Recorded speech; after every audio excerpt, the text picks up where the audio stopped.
I knew something was wrong before I even turned off the engine. You ever come home to a place you've looked at every day for years, and suddenly your brain tells you something doesn't fit? That's exactly what happened to me. I had been gone 4 days, nothing dramatic, just attending a farm equipment auction over in Grant County, looking at a used hay baler I probably didn't need, but wanted anyway. The drive back was peaceful, the kind of late afternoon where the sun hangs low over the fields and everything looks exactly the way it always has. At least that's what I expected. Then I came over the last hill leading to my property and felt that strange little tug in my gut. The road seemed wider. The space beside my equipment shed looked smaller. I couldn't explain it, but something was off. I slowed the truck, rolled through the gate, and that's when I saw it. My fence was gone. Well, not gone exactly. It had been moved. I stopped so hard my coffee flew into the passenger seat. For a second, I just sat there staring through the windshield, trying to make sense of what I was looking at. The old cedar fence that had marked the eastern boundary of my land for nearly 3 decades wasn't where it belonged anymore. Instead, there was a brand new white fence, perfectly straight, perfectly painted, sitting almost 15 feet inside my property line. 15 feet might not sound like much to some people, but when you've spent your life working land, 15 feet isn't just dirt. It's principle. It's ownership. It's the difference between yours and mine. I climbed out of the truck and walked toward it, still thinking maybe I was missing something. Maybe somebody had made a mistake. Maybe a storm had damaged part of it, and somebody was helping. Then I saw the laminated sign zip-tied to the corner post. It looked almost cheerful. It read, "Boundary fence adjusted to comply with community sightline enhancement and neighborhood safety objectives. Thank you for your cooperation." Cooperation. I remember laughing out loud when I read that word. Not because it was funny, but because it was so unbelievably insulting. Nobody had called me. Nobody had emailed me. Nobody had knocked on my door. Apparently my cooperation had been volunteered on my behalf. I stood there for a long moment looking across the fence line toward the housing development next door. 10 years earlier that land had been soybean fields. Then developers came in, roads went down, giant houses appeared, and before long the place had transformed into one of those upscale HOA communities where every mailbox matches and every blade of grass gets measured like it's competing in the Olympics. The neighborhood was called Willow Creek Estates. Nice enough people for the most part, at least the residents I knew. But the board, that was a different story. Over the years I'd heard complaints. They didn't like the sight of my tractors. They didn't like my equipment shed. One woman even complained that my cattle made the area look too agricultural, which still makes me laugh because, well, it was agricultural. We were literally surrounded by farmland. But apparently somebody on that board had decided my fence was ruining their picturesque entrance view. And instead of asking me about it, they hired someone to move it while I was gone. The next morning, I drove straight to the county records office. I wasn't angry anymore. Angry people make mistakes. I wanted facts. The clerk knew me by name. Small county. Small office. She helped me pull the original survey, the deed, and every recorded boundary document tied to my parcel. 20 minutes later, I had confirmation of what I already suspected. The property line hadn't changed. Not an inch. There was no dispute, no pending survey revision, no easement conflict, no clerical error. Somebody had simply decided they preferred a different version of reality. I took copies of everything and headed back home. That's when I noticed something I'd never paid much attention to before. The main entrance road serving Willow Creek Estates crossed a strip of land connected to my property. Years ago, when construction first started, I had signed a right-of-way agreement to help the developers access the neighborhood more easily. Back then, everyone was friendly. Handshakes meant something. The agreement had seemed like a neighborly thing to do. When I dug deeper into the paperwork that afternoon, I found a sentence I hadn't thought about in years. The access right was revocable under certain conditions, including interference with adjoining property interests. I read that line 3 times. Then I leaned back in my chair and smiled. Not because I wanted revenge. At least that's what I told myself. But because for the first time since seeing that fence, I realized I wasn't trapped. They thought they had all the power. They thought I was just some old farmer who'd grumble and move on. They had no idea what they had just handed me. And by sunset, I was already drafting a letter that was about to turn their beautiful front entrance into the biggest problem their HOA had ever faced. The letter went out the very next morning.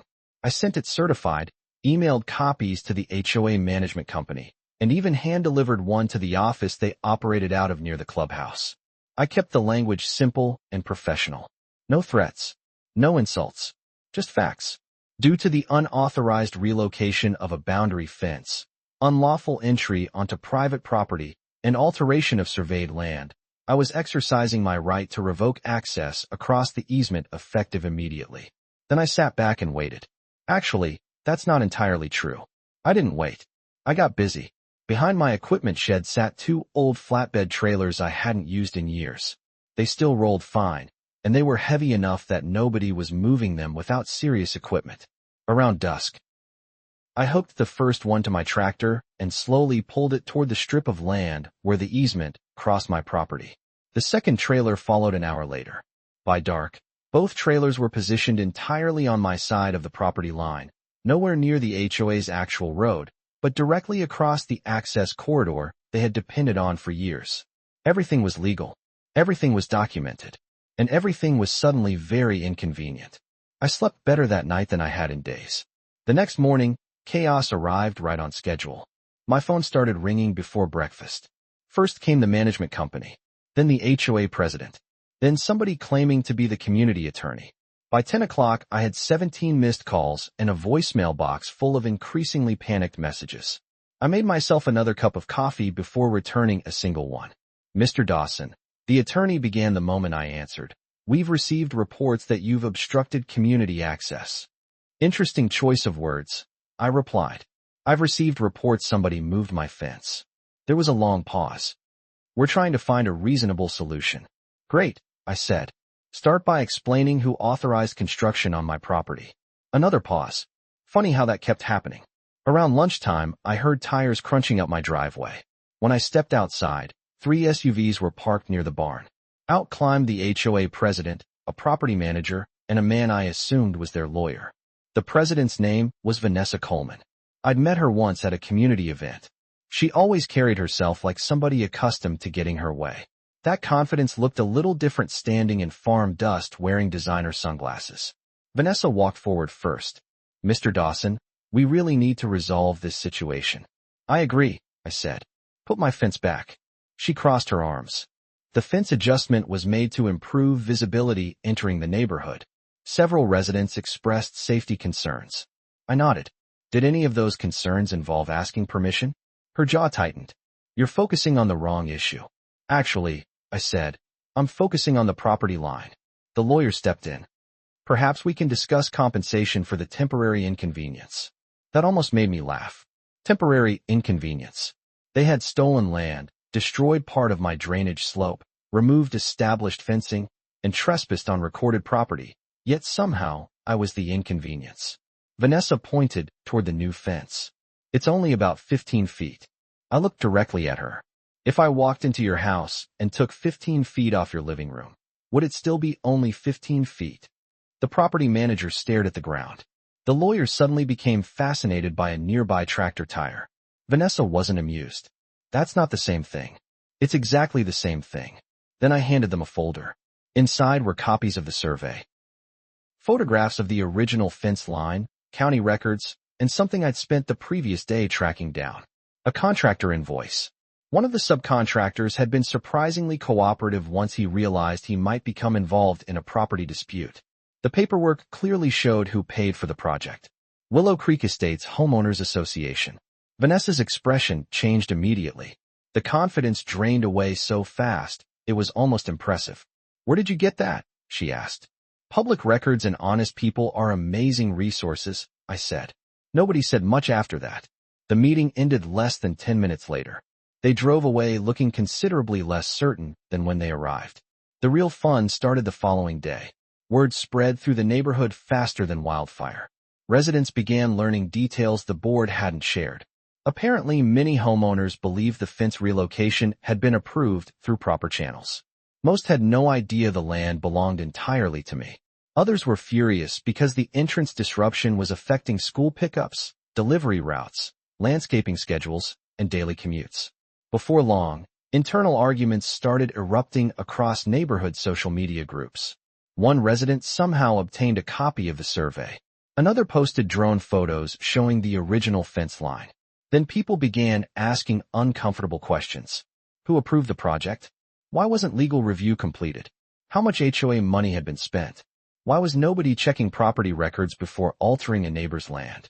Every answer created 3 new questions. By Thursday evening, I received another request for a meeting. This one sounded different. The confidence was gone. The demands were gone. The threats were gone. Instead, there was a noticeable tone of desperation. We met at a conference room near the neighborhood clubhouse. This time there were 6 board members instead of 3. Several looked exhausted. One looked angry. Another looked like he regretted every life decision that had brought him there. Vanessa opened the discussion. We are prepared to restore the fence to its original location immediately. A week earlier that offer might have solved everything. But a week earlier they should have asked. No, I said. Every head turned. No. Vanessa repeated. No. The damage is already done. Then I laid out photographs showing erosion caused by equipment crossing the drainage area. I showed damaged grass sections, disturbed grading, and the cost estimates I'd obtained from restoration contractors. Their expressions got worse with every page. What exactly are you asking for? One board member finally said. I folded my hands on the table. You need access across my property. That's obvious now. Your entire entrance system depends on it. So let's stop pretending this is about a fence. Let's discuss what that access is actually worth. Silence. Complete silence. I could almost hear the air conditioning running overhead. The lawyer spoke first. You're proposing a new easement agreement? A permanent one, I replied. Properly recorded. Properly compensated. Vanessa stared at me. How much? I slid a document across the table. The number at the bottom made 3 people visibly react. One board member actually whispered, You've got to be kidding. I wasn't kidding. The figure included market value, restoration costs, legal expenses, engineering review, future maintenance considerations, and penalties associated with the unauthorized construction. It was high. Very high. But so was the price of assuming somebody else's property belonged to you. The next several days became a political civil war inside Willow Creek Estates. Emergency meetings were held. Residents demanded accountability. Rumors spread. Some blamed the board. Some blamed me. Some blamed both. One homeowner even showed up at my gate to personally apologize for what happened despite having nothing to do with it. The strange part was that I understood the residents' frustration. Most of them weren't villains. Most were ordinary people caught in the consequences of leadership making arrogant decisions. Meanwhile, the trailers stayed exactly where they were. Every morning I drank coffee on my porch and watched traffic reroute around a problem entirely created by the people now complaining about it. Then, late one afternoon, my phone rang again. This time it was the attorney. His voice sounded tired. Mr. Dawson, he said, the board would like to accept your proposal. We need to discuss final terms. I looked out toward the field where the original fence had stood for nearly 30 years and felt something I hadn't expected. It wasn't triumph. It wasn't revenge. It was validation. Because for the first time since this mess began, somebody was finally treating my property rights like they mattered. The negotiations took another couple of weeks, mostly because nobody on the HOA board wanted to be the person who officially approved writing a check that large. I can't say I blamed them. Every signature represented a reminder of a mistake that never should have happened. Still, reality has a way of collecting its debt, and eventually reality arrived at their conference table carrying a stack of legal documents. By the end of the month, the agreement was finalized. A permanent easement was established, professionally surveyed, recorded with the county, reviewed by attorneys on both sides, and structured in a way that protected everyone involved. The old handshake arrangement was gone forever. In its place was a contract thick enough to stop a bullet. The fence was rebuilt exactly where it had stood for decades. Every post, every corner, every measurement.